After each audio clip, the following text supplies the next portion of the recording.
Hello guys, welcome to today's Topic TV.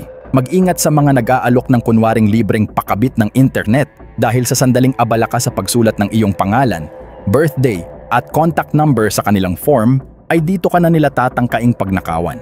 Isang optical store kamakailan ang nabiktima ng ganitong modus matapos magpanggap ang isang lalaking nagpakilalang installer ng Wi-Fi.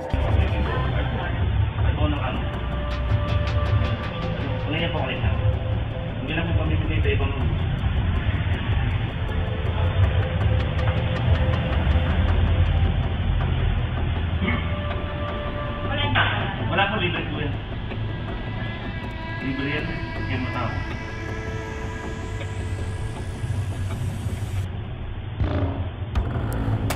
Ang galing niyo po muna ito, mama. Balik na lang po mamaya. Password niyo po.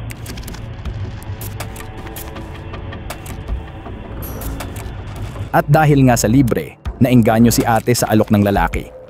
Gamit ang cellphone niya, kunwaring may ipinapagawa ang lalaki sa cellphone ng babae, sinabi nito na huwag niya muna hawakan dahil may inaantay silang confirmation.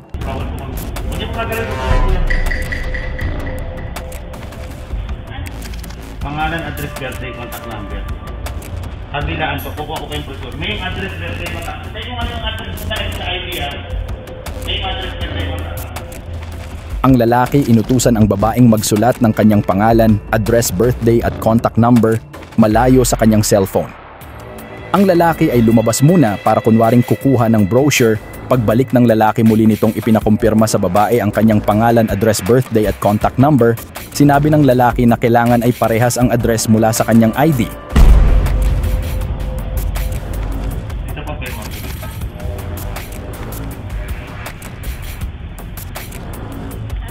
Name, address, birthday, contact number.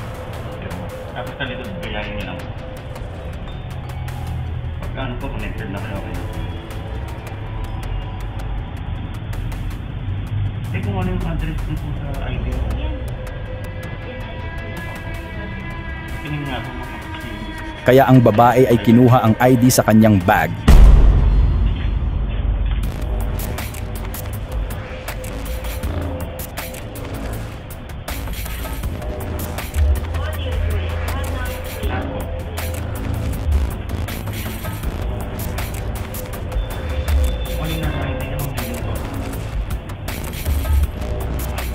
Dito na sinamantala ng lalaking kunin at ibulsa ang kanyang cellphone.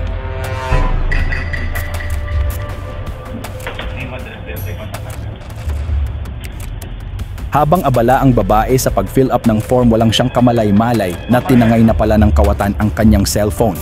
Kaya sa muli po, mag-ingat po tayo lagi, huwag basta magtitiwala sa mga libreng alok-alok lalo na sa mga nakasuot pa ng helmet at face mask na pumapasok sa loob ng inyong store. Abay, magduda ka na pagka ganyan nasa loob na naka-helmet pa. Kaya ipagbawal ang pagsusuot ng helmet para sa iyong seguridad.